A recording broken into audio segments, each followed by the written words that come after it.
Bonjour les amis, bienvenue à La Rochelle en direct sous un temps, oh là là, estival, on se rapproche de la période des festivals et on est au cœur du quartier industriel de la Palisse, mais qui est aussi, j'allais dire, le poumon, avec les francopholies de La Rochelle, le poumon de la scène musicale rochelaise et nationale, puisque ici se produit toute la génération des jeunes qui montent et qui font vibrer les couleurs France quand il s'agit de chansons françaises, chansons électro, etc.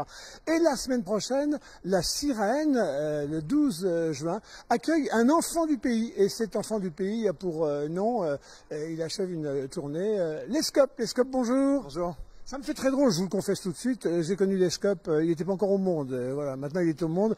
Il y a 45 ans, il chante, il est papa, et en tout cas il est constant à surfer sur son. Le retour à La Rochelle à chaque fois pour chanter, c'est bonheur. C'est pas comme dans les villes ou c'est pareil finalement. Non, c'est pas comme dans la vie, parce que là, c'est un autre enjeu, quoi. Mais non, mais c'est toujours. Moi, de toute façon, je reviens toujours ici avec plaisir et bah, c'est un peu le double track, parce que moi, je suis un tracker quand même au départ. Et là, quand je joue chez moi à domicile, tu vois, c'est quand même un double track. Mais en même temps, on dit que les matchs se passent mieux à domicile dans le sport, donc j'imagine que c'est pareil pour la musique. Mathieu, on voyait Mathieu, mais Lescope, j'alternerai les deux. On voyait pas les amis. Tout commence. J'allais presque dire comme dans la vie normale d'un adolescent qui joue de la guitare électrique avec des copains dans un garage qui fait du rock. Ouais, c'est ça. Bah, moi, je commençais à faire des petits groupes, tu vois, quand j'étais au collège, au lycée. Et puis après, surtout, il y avait un groupe dans lequel j'avais un copain qui jouait, qui s'appelait Asile. Et moi, j'allais toujours les voir. J'étais fan de ce groupe. Enfin, je trouvais que c'était le meilleur groupe dans la ville. Et puis à un moment, bah, ils ont cherché un chanteur. Et puis, bah, je dis que je voulais essayer. Et puis j'ai été pris. Et je suis devenu chanteur. Je suis devenu vraiment chanteur comme ça, en fait. Alors, souvent, quand on commence dans un groupe, petit à petit, il y a un, deux qui se dégagent et puis ils prennent leur élan professionnel tout seul. Toi, tu as fait ça, mais tu reviens en groupe, c'est que tu n'as pas encore choisi si tu préfères être tout seul ou en groupe, parce que après Asile, il y a eu toi solo, et puis il y a eu Serpent. Oui. Bah, ça, Serpent, c'est entre mon deuxième et troisième album. Bah, c'est juste parce que du côté de Lescope, il n'y avait pas encore les conditions nécessaires pour que je fasse mon troisième album comme je voulais le faire.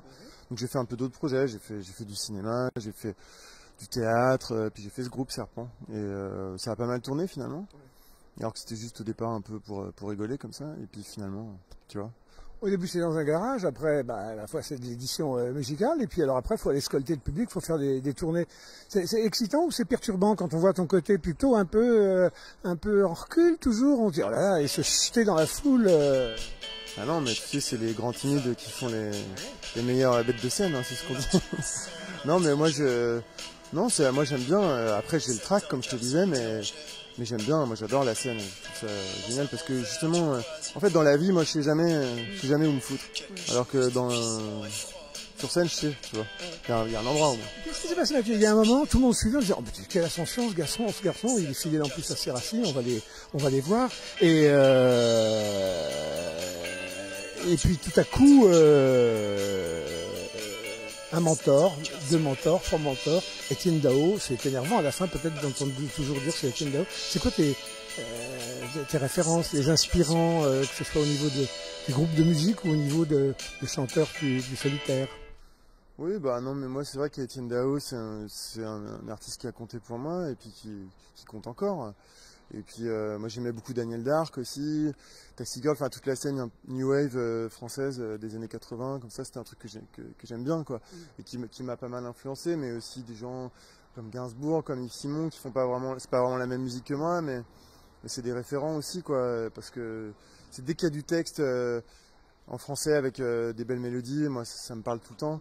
Et non, moi ça m'a pas gêné spécialement le côté Étienne Dao, c'est vrai qu'à un moment on me le disait souvent, mais bon, après je préfère être comparé à Étienne Dao qu'à à d'autres.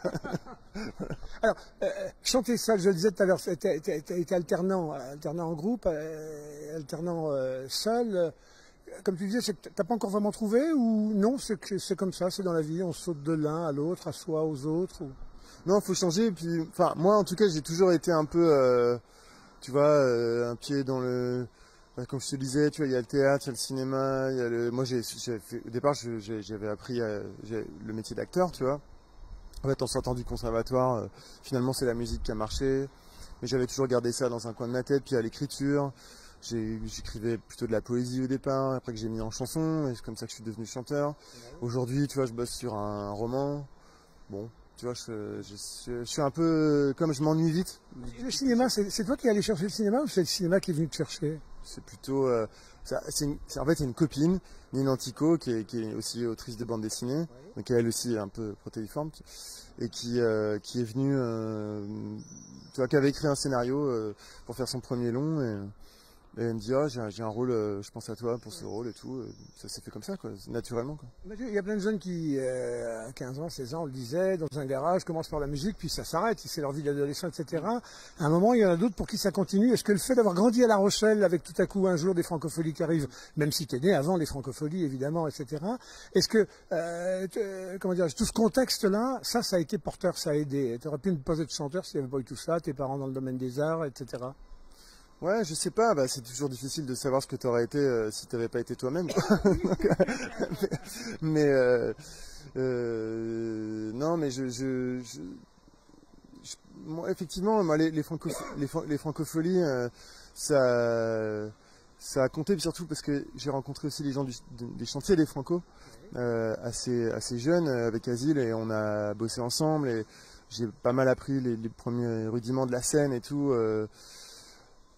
C'est sûr que ça m'a beaucoup aidé. Puis les francopholies, j'ai pu y voir pas mal de concerts assez jeunes, en fait, gamins, et c'est vrai que ça me faisait rêver de voir tous ces trucs, même quand c'était des artistes que j'écoutais pas forcément, mais je sais pas, l'instant, la scène, de voir ce frisson, de voir ce truc. C'est vrai que comme mes parents bossaient un peu aussi dans ce milieu-là, j'ai pu voir aussi l'à côté de la scène. C'est un truc qui m'a toujours fasciné aussi, le moment où avant que les artistes rentrent sur scène, après, tout ça. De toute façon, tout ce qui est le monde du spectacle, ça m'a toujours attiré, ça m'a toujours fasciné. Pour moi, c'était une espèce d'évidence que je voulais appartenir à ce monde-là. Il y a un truc qui fait que tu fascines, c'est le côté un petit peu étrange. Quand on regarde ton parcours, que les gens essayent de baliser un peu ton parcours, donc ils disent, ce garçon est né du pop-rock des années 80, il est passé par la cold wave, le post-punk, il y a même des gens qui disaient oui, puis il incarne la tendance le bruit, je sais pas bien ce que c'est que la tendance le bruit. Enfin, en tout cas, il y a un truc sur lequel tout le monde est d'accord, c'est que t'es rejeton du punk, de la beauté glaciale et de la mélodie dansante. Et alors la beauté glaciale et la mélodie dansante, ça, alors là, on a des images de toi, on va peut-être en revoir là. Tout est presque dit. Ouais, tout est dit. Non, je m'en vais. Non, mais c'est un... Ouais, je sais pas, mais tout ça, c'est... voilà, c'est des termes qu'on place sur des genres, mais...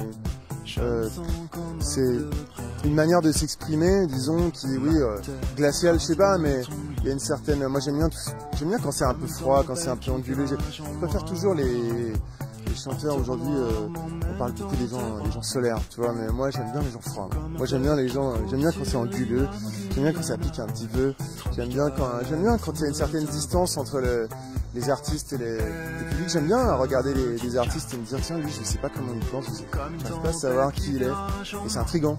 Et de la froideur, il y a aussi une espèce d'intrigue, il y a un mystère qui naît. Et moi, je trouve que il faut pas déposséder l'art du mystère. Les artistes, c'est bien qu'ils soient mystérieux, c'est bien qu'ils soient un peu distanciés.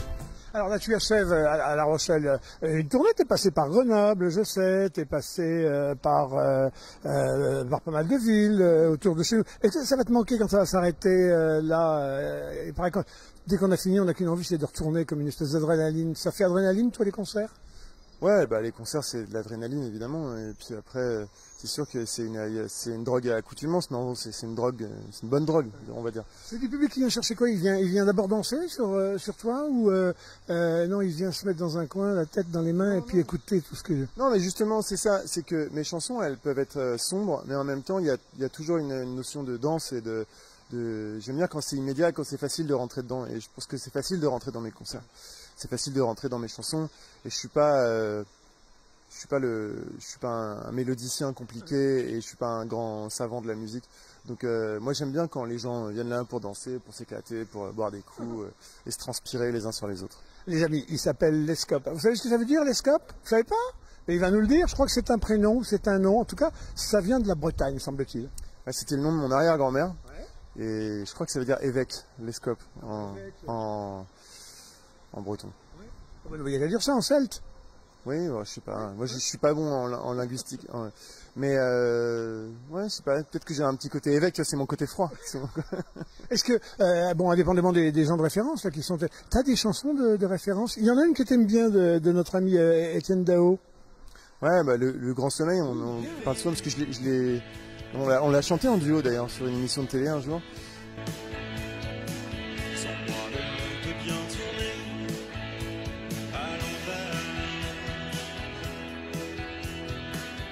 Ouais, il y a dans les chansons qui ont compté pour moi, où tu sais, t'as des chansons, il y a un avant et un après, tu vois, Initials BB de Gainsbourg, Chercher le garçon, de Taxi Girl, Au pays des merveilles de Juliette, du Simon, plein de trucs comme ça, ou les Doors, pour citer aussi des anglo-saxons, tu vois. Nirvana, quand quand on a découvert ce morceau-là, Smells Like Teen Spirit, qui était le tube de mes 14 ans, tu vois. Moi, j'avais découvert ça en Allemagne chez mon cousin, parce que j'ai de la famille en Allemagne, et puis ils avaient MTV, tu vois, en Allemagne, et on écoutait ça, et je disais, oh, c'est incroyable ce truc.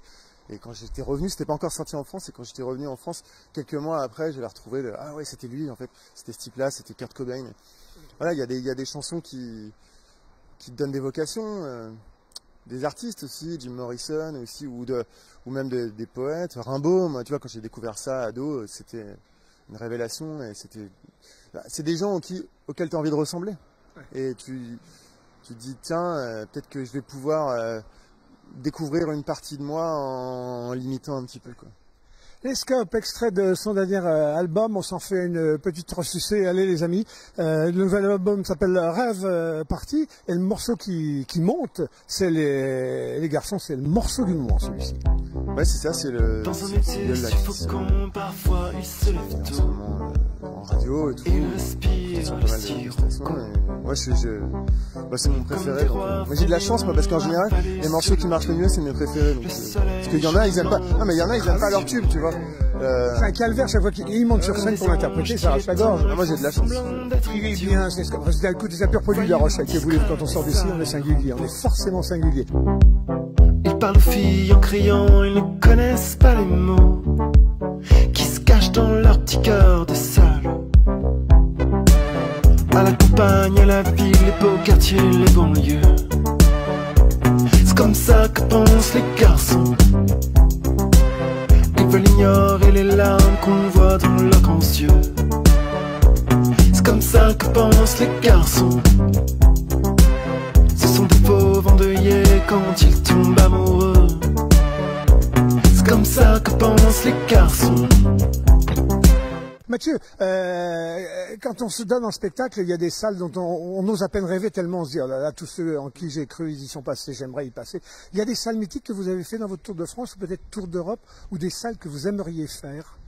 Bah, moi, il y a une salle qui est pour moi mythique et dans laquelle j'ai joué à chacun de mes albums, c'est chacune de mes tournées, c'est la Cigale. Et là, j'ai rejoué en avril et c'était génial. Ouais, voilà, c'est super. Puis après, bah, tu vois, en mars, là, je vais faire 2 maroquineries aussi. C'est une salle plus petite, mais que j'aime bien aussi, donc on en fait 2. Et ouais, c'est bien aussi de retrouver le truc un peu club comme ça. Et puis après... Bataclan, ouais. J'entends dire, avec Inter? Oui, avec Inter, il y a eu un événement au Bataclan là, qui sera diffusé dans l'été. Et ouais, bah pareil, salle mythique. Et il y en a plein après, moi c'est sûr qu'il y a plein de salles qui me font rêver, mais aussi, tu sais, quand tu joues... il m'est arrivé de jouer à l'étranger, tu vois, aussi, c'était... Tu vois, quand tu joues dans des salles que tu connais pas, mais bon, tu vois, j'ai joué... quand tu joues à Londres, que tu joues à New York, à Los Angeles, enfin ça, c'était pour moi, c'était des cases que tu veux cocher dans ta tête, quoi, tu vois. Puis, et ça, je l'ai fait, donc je suis assez content de moi. On a le sentiment, Mathieu, qu'il y a pléthore, il y a pléthore de jeunes qui surgissent de partout en ce moment. Des occasions se sont données, par la télé, etc. Est-ce que, oui, on a fortifié du coup la profession entre guillemets. Est-ce que l'offre est abondante, généreuse, créative, débordante?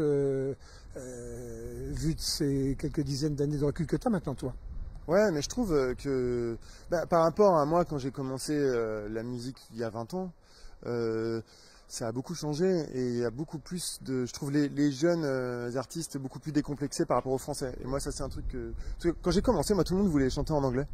Même moi, hein, un peu. Et puis assez rapidement, je me suis dit, non, mais j'avais envie de défendre le français, quoi. Parce que moi, je lis beaucoup en français, et puis j'aimais quand même tous les artistes dont on a parlé, et tout, donc je me disais, non, je voudrais faire l'effort d'écrire en français. Et à l'époque, c'était un effort, il fallait un peu se battre contre les puristes du rock qui voulaient que ce soit en anglais. Et maintenant, je vois que c'est plus du tout un problème pour la jeune génération, et ça, moi, c'est surtout ça que je trouve vraiment bien maintenant. La multiplication de lieux comme ça, partout dans le pays, ça aussi, beau levier. Bah oui, on a la chance en France d'avoir un tissu de salles comme ça, qu'on appelle les SMAC ou autres. Il y a d'autres salles qui sont pas des SMAC, mais il y a quand même tout un réseau dans lequel on peut jouer aujourd'hui en France. Et c'est quand même une vraie chance parce que quand on tourne un peu à l'étranger, ou quand on discute avec des groupes sur la route étrangers, ils se disent c'est fou parce que c'est vraiment une exception française, quoi. Donc c'est quelque chose qu'il faut défendre. Et la Sirène, évidemment, c'est un lieu qui me tient particulièrement à cœur. J'ai fait ma résidence ici pour préparer la tournée. Puis c'est toute une équipe David Fourier, Mathieu Moreau, Gilles Baillet, c'est des gens que je connais depuis très longtemps, qui étaient aussi un peu issus des lieux alternatifs d'autrefois, la Casamance, La Rochelle, tout ça, des lieux qui me tenaient à cœur. Donc je suis très content qu'il y ait ce lieu et d'y jouer. Les Scopes, le 12 juin, la semaine prochaine à La Rochelle, la Sirène. Dans l'été, repos, écriture ou repos, écriture, et je vais bosser un peu, je vais reprendre un peu sur mon roman, et je reprends la tournée à la rentrée. Très bien. Vous ne refaites pas le coup de repartir pendant 8 ans, hein? Non. Bon, parce que les gens étaient désespérés, vous cherchez partout. On va retrouver les Scopes à La Rochelle. À bientôt les amis, merci.